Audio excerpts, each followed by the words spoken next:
Señor Llorente, necesitamos un bello florero para el banquete. 198 años legislando para los colombianos, recorriendo una historia política que permitió construir la Casa de las Leyes.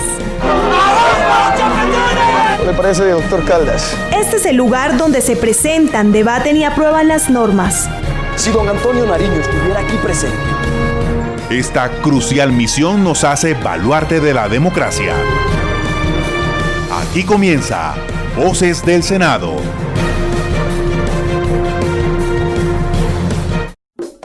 Adelante, el Joe nunca se olvida.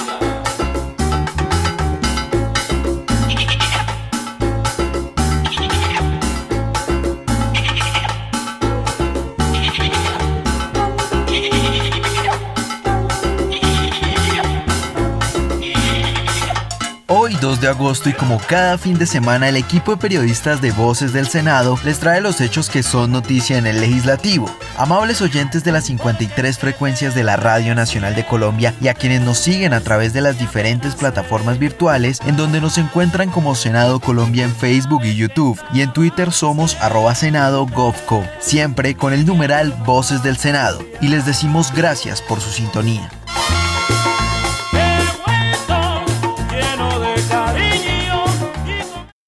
Voces del Senado, iniciativa de la mesa directiva en cabeza del presidente Arturo Chalchaljú, primer vicepresidente Jaime Durán Barrera, segunda vicepresidencia Griselda Lobo Silva, el secretario general Gregorio El Hash Pacheco y la directora administrativa Astrid Salamanca Rajín. Iniciamos Voces del Senado y les contamos que continúa el trabajo de los senadores utilizando la tecnología y así el respectivo control político y la aprobación de iniciativas en pro del beneficio de los colombianos. En la Comisión Quinta se llevó a cabo un debate de control político donde se analizó la situación actual y la ruta del Instituto Colombiano Agropecuario ICA. La vicepresidenta de la Comisión Quinta, Nora García Burgos, senadora del Partido Conservador, se mostró complacida con la no tercerización del ICA y solicitó hacer un plan de fortalecimiento para dicha entidad. Hay que agotar hasta la última instancia por el fortalecimiento de la entidad. Hay que confiar en el talento humano de nuestros servidores públicos, que tienen toda la preparación académica, y eso no me cabe la menor duda, para realizar cada uno de los trabajos dentro de esta institución. Capacidad intelectual y experiencia para resolver problemas institucionales. Hay que darles la oportunidad y las herramientas para que desarrollen un plan de fortalecimiento y que se ejecute de manera eficiente respondiendo a las necesidades del sector agropecuario. Invito a que se haga de forma rápida un estudio, señor ministro, doctora Deyanira, apoyado por el Departamento Administrativo de la Función Pública, con el objeto de obtener un plan serio de fortalecimiento del ICA que permita aumentar su capacidad técnica, investigativa, su talento humano para que pueda ser eficiente y eficaz en el servicio que presta. Que podamos revisar cómo están funcionando las licencias, cómo está funcionando el tema de trazabilidad, cómo está funcionando el tema de epidemiología, cómo están funcionando los laboratorios del ICA, si están presentando realmente el trabajo para lo que se crearon. Estoy segura que en esta comisión acompañaremos los esfuerzos presupuestales que se tengan que hacer para tener una entidad mucho más fuerte, que cumpla a cabalidad la demanda que le exigen los ciudadanos y el sector agropecuario. Asimismo, el ministro de Agricultura, Rodolfo Sea, expresó estar de acuerdo con los senadores y afirmó que las críticas deben ir enfocadas a mejorar el ICA, contribuyendo a facilitar las necesidades del sector agropecuario del país.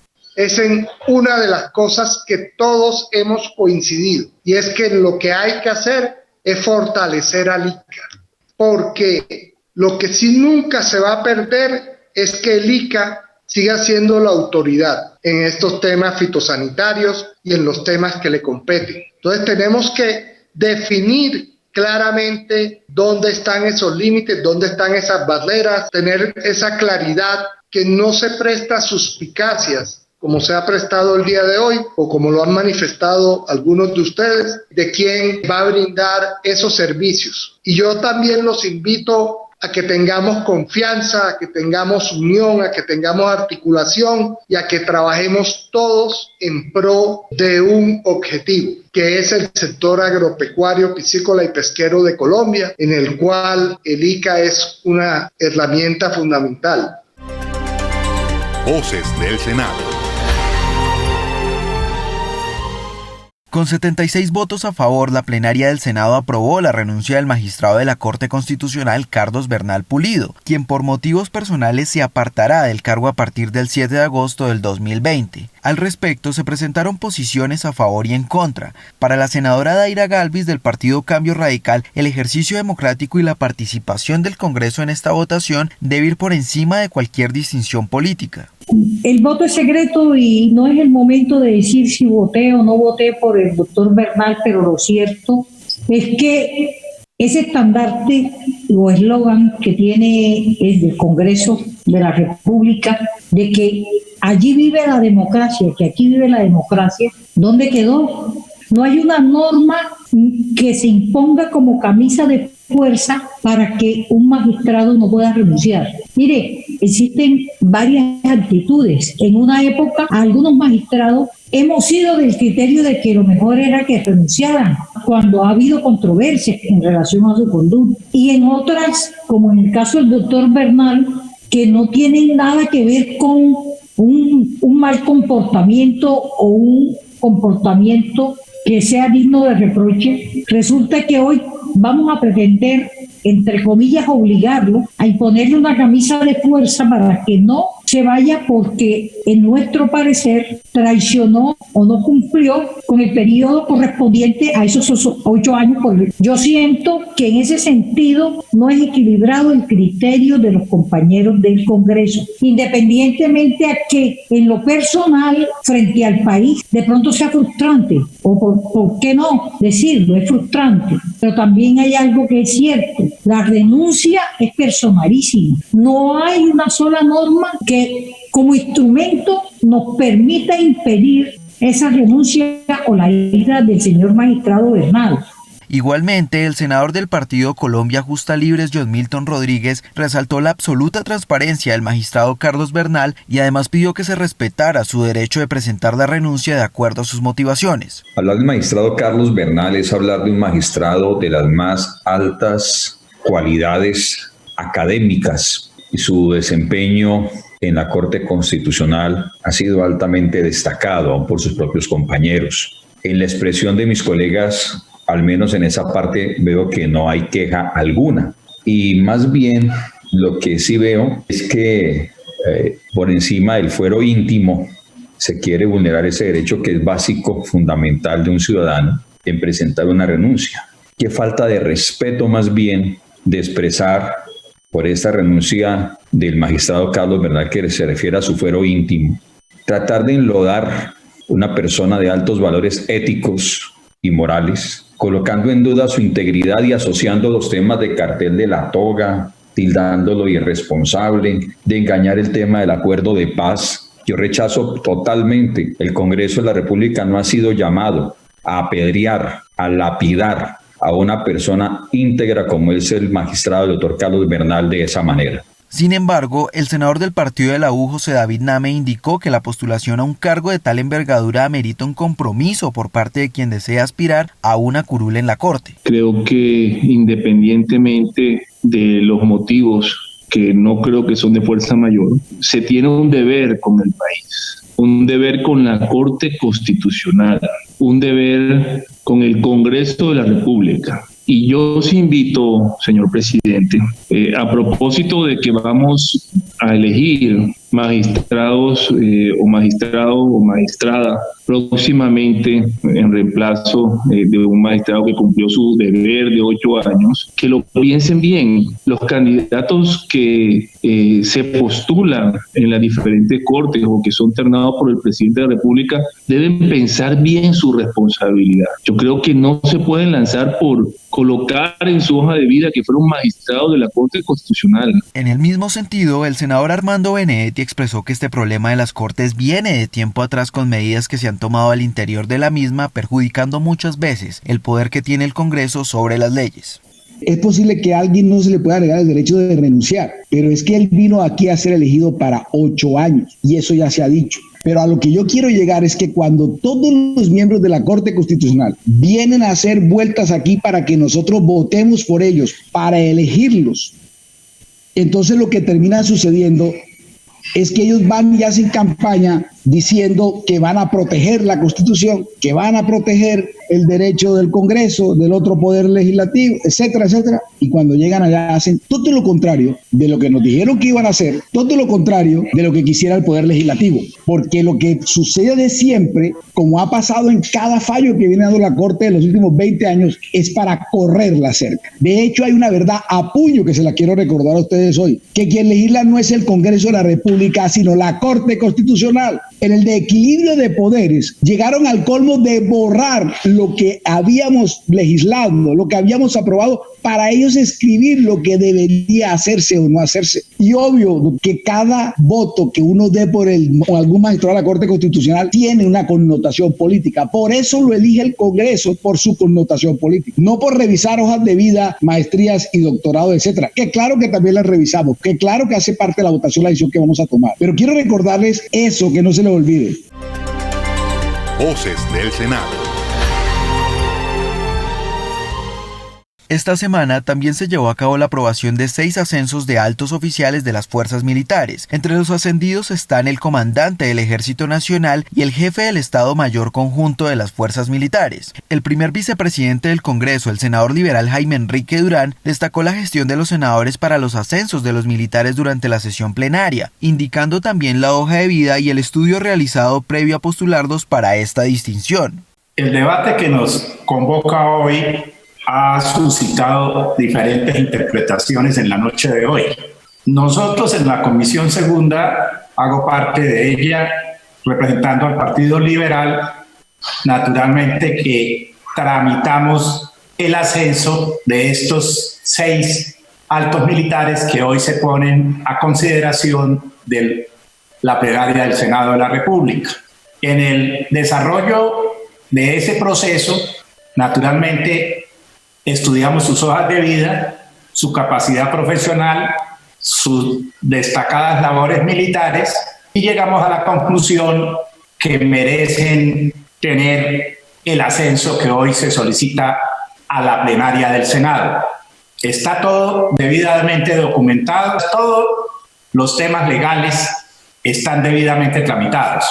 Los temas de antecedentes que tienen todos los generales y almirantes que hoy se ponen a consideración, todos tienen la Fiscalía, la Procuraduría, la Contraloría, la Defensoría del Pueblo, la JEP, y 2 de ellos tienen 2 investigaciones preliminares, los demás no las tienen siquiera.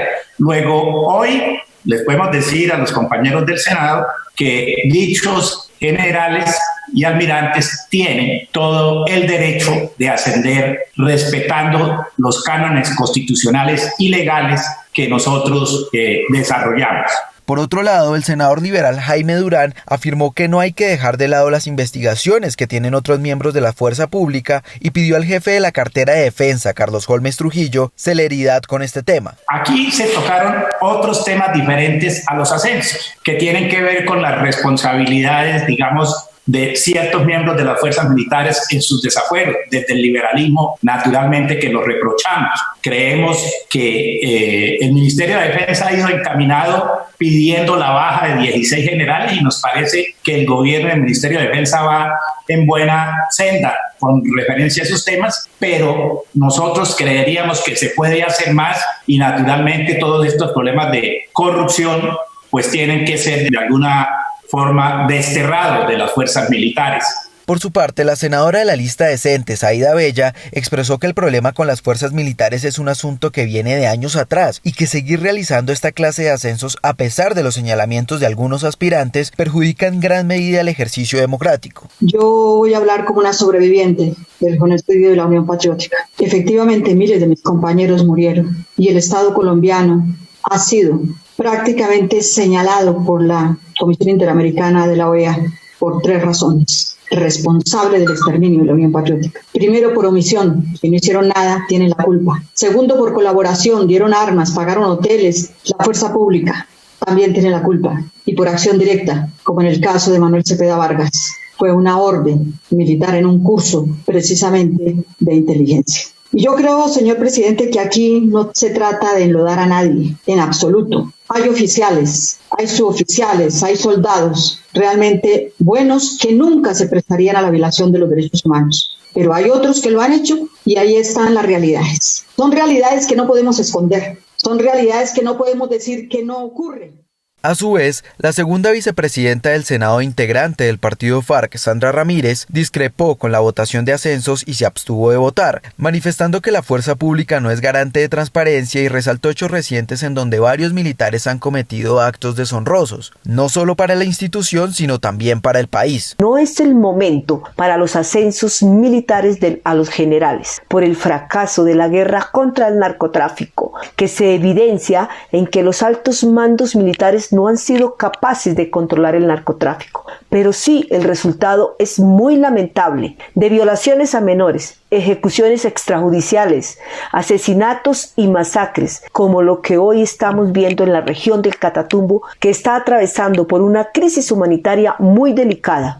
Agradeciendo a la plenaria y ratificando la importancia de la fuerza pública en la democracia, el ministro de Defensa Carlos Holmes Trujillo manifestó su postura en favor de los militares ascendidos. Deseo, además de hacer augurios por el éxito en las nuevas responsabilidades que tendrán, reiterar que el gobierno del presidente Duque continuará actuando sin vacilación, sin debilidad alguna, sin sesgos, en defensa de la fuerza pública colombiana. Continuaremos haciéndolo de esa manera, no solamente por razones de índole constitucional, legal e histórico, sino por el hecho evidente de que la fortaleza de la democracia, nuestra integridad y nuestra soberanía reposan sobre el pilar insustituible de las Fuerzas Armadas. Voces del Senado. En plenaria del Senado, la congresista María del Rosario Guerra, en nombre de la bancada del Centro Democrático, indicó que si bien es cierto que no se sabe cuánto tiempo durará la pandemia, así como la magnitud que esta trae para la vida social y productiva de los colombianos, sí se debe anticipar a decisiones que contribuyan a recuperar, entre otros aspectos, la economía. Asimismo, colocaron a consideración algunas propuestas. Primero, estamos proponiendo ampliar los alivios económicos, extender el programa Ingreso Solidario de 3 a 4.5 millones de hogares vulnerables, incrementando la transferencia monetaria y que se convierta en política pública permanente del Estado colombiano. Mantener los giros extraordinarios mensuales de los programas Familias en Acción, Adulto Mayor y Jóvenes en Acción, al menos hasta el mes de diciembre del presente año. Extender también al menos hasta el mes de diciembre de este año el subsidio del 40% a la nómina de trabajadores de un salario mínimo del programa de apoyo al empleo formal para trabajadores independientes y por cuenta propia. El segundo gran tema que proponemos es orientar la inversión hacia la infraestructura, destinar un billón de pesos para pequeñas obras regionales como embellecer el barrio, construir y mejorar andenes, canchas, reforestación, limpieza de caños, entre otras pequeñas obras que ayuden a generar empleo. Asignar al menos 2 billones de pesos para vías terciarias y poder así construir entre 2.500 y 3.000 kilómetros de vía. Un programa de doble subsidio de vivienda con las cajas de compensación para ciudades intermedias. Agua potable para los 600 municipios más pequeños del país con un programa de microacueductos rurales, de acueductos regionales y de saneamiento básico. Apoyo técnico a la SOCAT para que agilicen la liberación de al menos 3 billones de pesos de regalías para que se puedan ejecutar en proyectos de infraestructura regional. Voces del Senado. Un SOS lanzó el senador del Partido Alianza Verde, Jorge Eliezer Guevara, al gobierno nacional y a todos los colombianos para que centren sus ojos en la situación por la que atraviesa el sur del país y junto con la bancada del departamento de Nariño se pueda buscar soluciones que permitan aliviar la carga de los habitantes de esta región.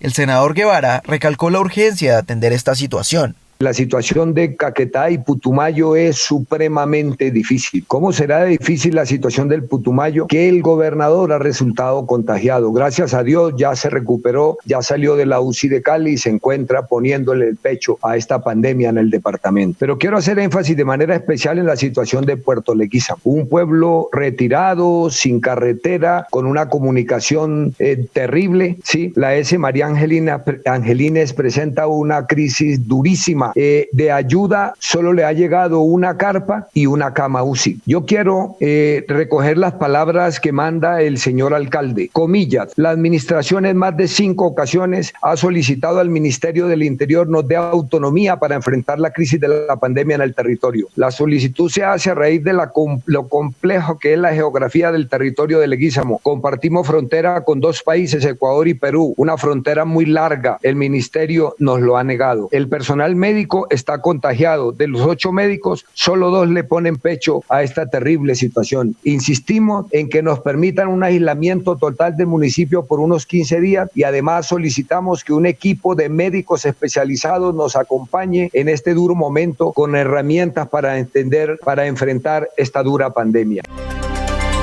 Voces del Senado.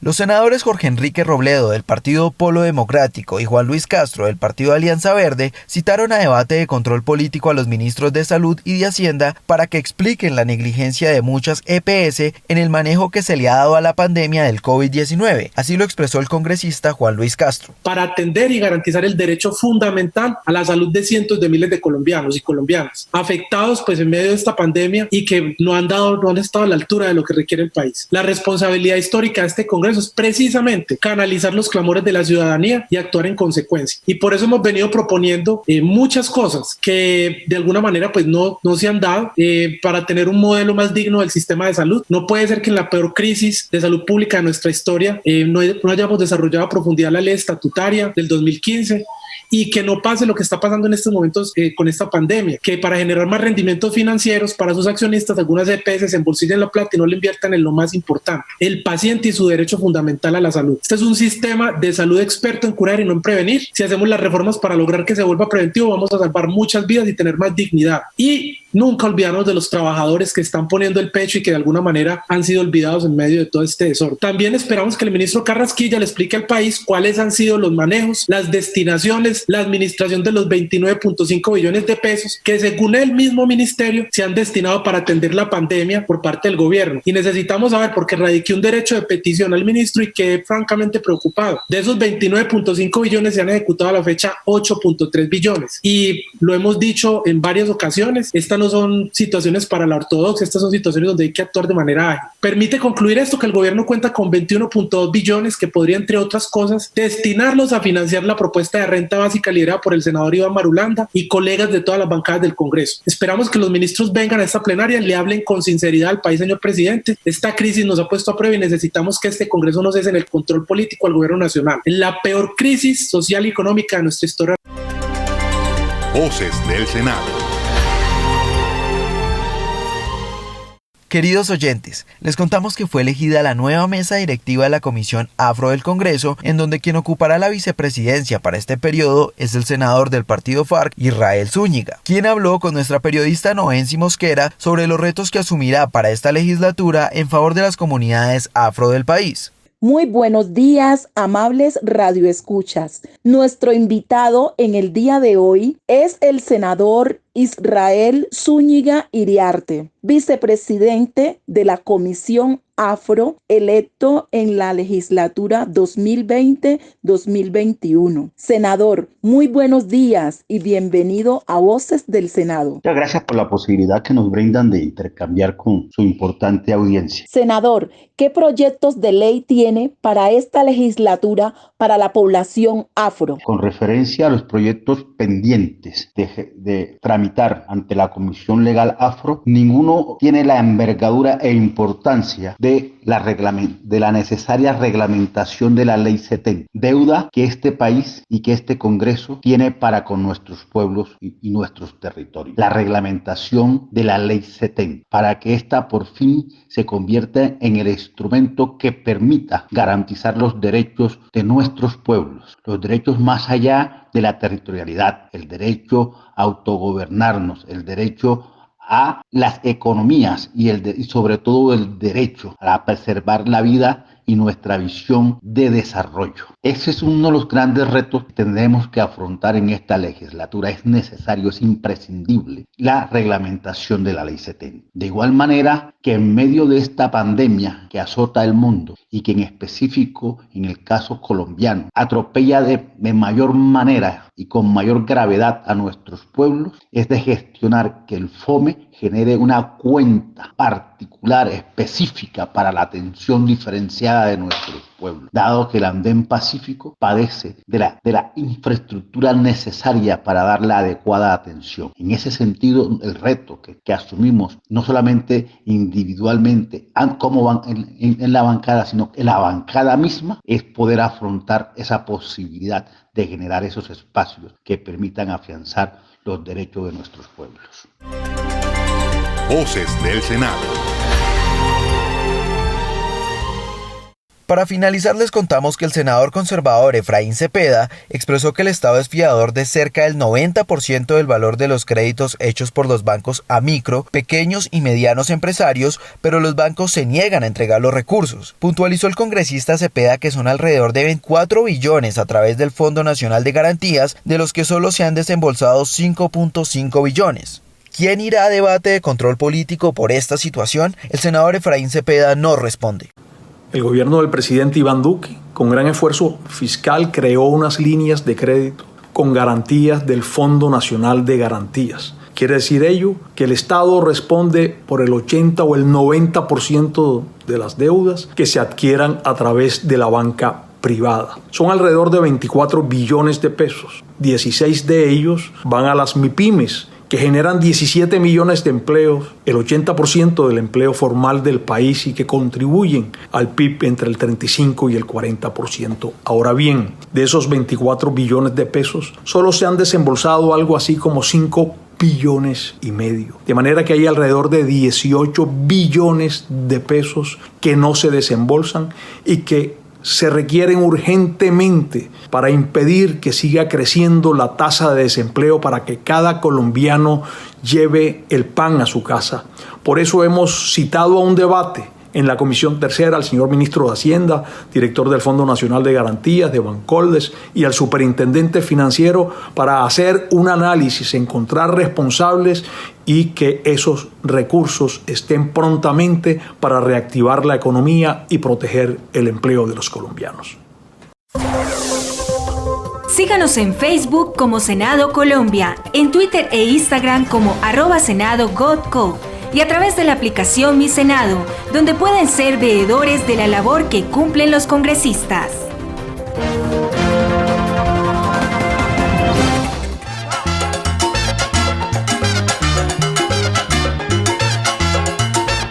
Finalizamos la emisión del día de hoy y si desean ampliar de información sobre los temas del legislativo, nos pueden escribir al correo electrónico vocesdelsenado@senado.gov.co. No olvidemos acatar las medidas de las autoridades. Recuerden, salir de nuestros hogares en situaciones de estricta necesidad, el lavado de las manos y la desinfección. Todos unidos podemos vencer este virus.